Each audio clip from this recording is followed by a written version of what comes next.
Welcome in. It is day 338, and you're speaking to the Meeples Champion. And today we're going to be going over a small little auction game. The game is called QE. Now, the concept of the game is that you essentially have limitless auction bidding. You're going to have a setup where in each round, each player is going to be the auctioneer.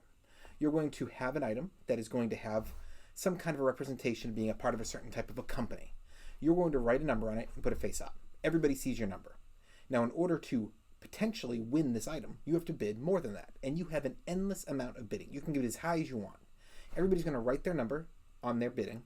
They're going to pass it to the auctioneer, and only the person who gave the number and the person who is the auctioneer know the number. The auctioneer will look at all the numbers, and then will hand the winning chip with that auctioneer's number written on it to the winner. Now, they have their item. Everybody else only knows, well, I bid this much, they bid more than me. You're going to all have a chance in a round to be the auctioneer, and then you go to the next round. Now, you all start the game with one hidden item that you already have. And at the end of the game, you're going to have a few things all coming together here. Now, you can bid as much as you want to get an item. You could have one person bidding 12. Somebody else is saying, I'm going to bid 5,000. Somebody else is saying, I'm bidding 7 million. Somebody else might go, I'm bidding $433 billion. Doesn't matter.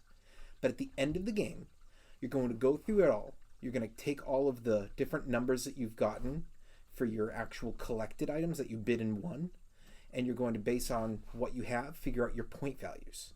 You also are going to get points every time you bid a 0. Then, after you've figured out all your points, you're going to get ranked first through however many people are playing. However, you're also going to count up the amount of money you bid, the winning bidding money. Whoever has bid the most gets X'd out. So it doesn't matter if you bid the most money and had the most points. You bid the most money, so those points are eliminated. You are not part of the game. You're then going to go and figure out who has the most points of those who were not the most money bid. That will be the winning player. It's a simple bidding game. It's really up to the group and the dynamic that you all bring in together and how you adapt with each other. This feels like a game you need to play multiple times in a row, because you're going to see that as you go further and further with the same group, the way you're reacting to each other is going to start shifting the dynamic of how you bid.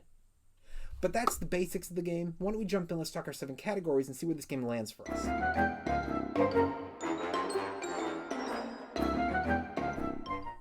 When it comes to the art, unfortunately, this box just doesn't do it for me. And the inside of the box, there really isn't anything there for art.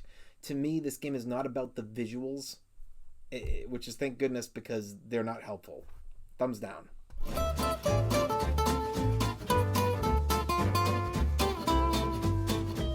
Components. So all you have are cardboard pieces that have the ability for your little dry erase pens to write on them. That's all your components are. I think they're acceptable. The dry erase pens, I've mentioned these in the past. It's not often that you're going to get a game with dry erase pens and the dry erase pens are good. I actually recommend that you go out and you find a good company's dry erase pens, you pick them up and you use those for all of your games, because it's just not a product that I found any dependability in any game I've gotten so far. Either the dry erase pen just doesn't work too quickly, or it erases really badly. There's always some kind of a flaw, and everything else in the components is really good, so I'm going to ignore that and say thumbs up. Your price. So this game is a little bit on the older side, but it's out there still. I believe it came out in around 2008, so it's about 15 years old, but the game is still reasonably popular. You know, I've seen it in stores. It's online. It's not too expensive, probably talking about that $20 to $30 range.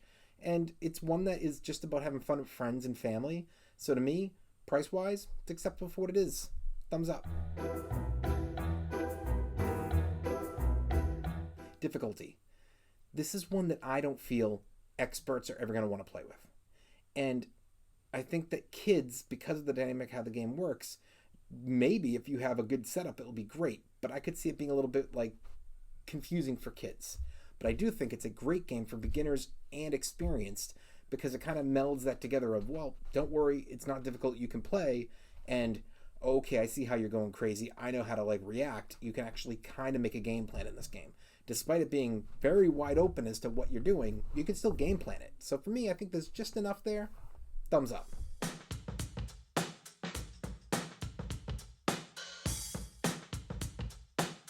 replayability. As I mentioned, this is a game that's about the replayability because you might start the game off and in the early game, nobody's really bidding much. But then one person is getting annoyed because they're like, man, I'm the one bidding like $1 million and everybody else won't even bid up to 100. So now the next game you start underbidding them and they start realizing like, oh shoot, now he's underbidding us and he's just barely getting things and he's getting through with, enough points, but he's, instead of spending 17 million to get those points, he's only spending like 1,100 and now he's contending for the win. So now they start to bump up and that's where replayability brings in the competitive nature and the reactionary nature. So for me, there is replayability here. Thumbs up.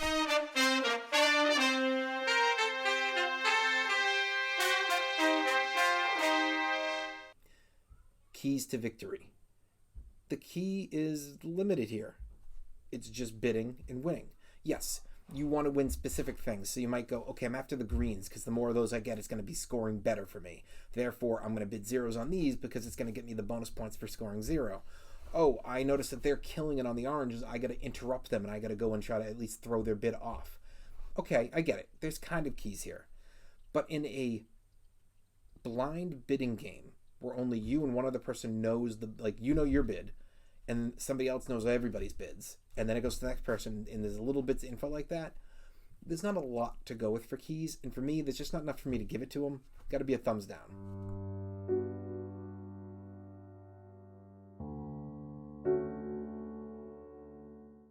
Is the game unique? This one makes me go back to Wits and Wagers.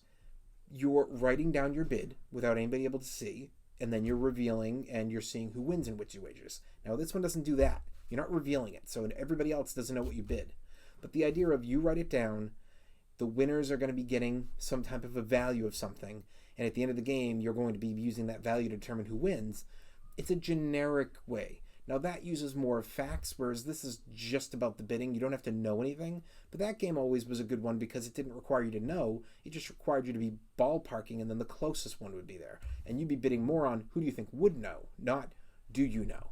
So for me, it's a close enough game that I could see those being kind of optional as to A or B, and that's enough to say thumbs down. Overall, what do I think? It's a fun game. I think it's great for families, and I think it's one that some friends will really get into. I can understand this being a game that people would want to play, but as a person who, for me, I think Wits and Wagers, specifically the Vegas version, is fantastic, and I barely get it out because that's not my style game. This one just wouldn't hit for me. So you got to know what your group is and what you're into, your family's into, all of your different dynamics of who you could potentially play with. And if you're the type that likes a game like this, jump at it. Just pick it up. Don't even have to test try it. You'll love it. If you're not into the blind bidding, anything kind of goes when it comes to this, it's more about laughing than winning, then I don't know if this is for you. And you might want to just watch a couple videos on it, or maybe see if you know anybody who has played it and see if they'll introduce you to it. Well, it has been day 338, and we've been speaking of the game QE. And you've been speaking to the Meeples Champion. Like, share, subscribe, and check down below in the description where I'll be adding in an Amazon link in case you want to get this game for your collection. And don't forget to check me out on Board Game Arena under the name The Meeples Champion. You can send me over a game request, a friend request. I'm on a couple times a day. Until next time, I'll talk to you tomorrow.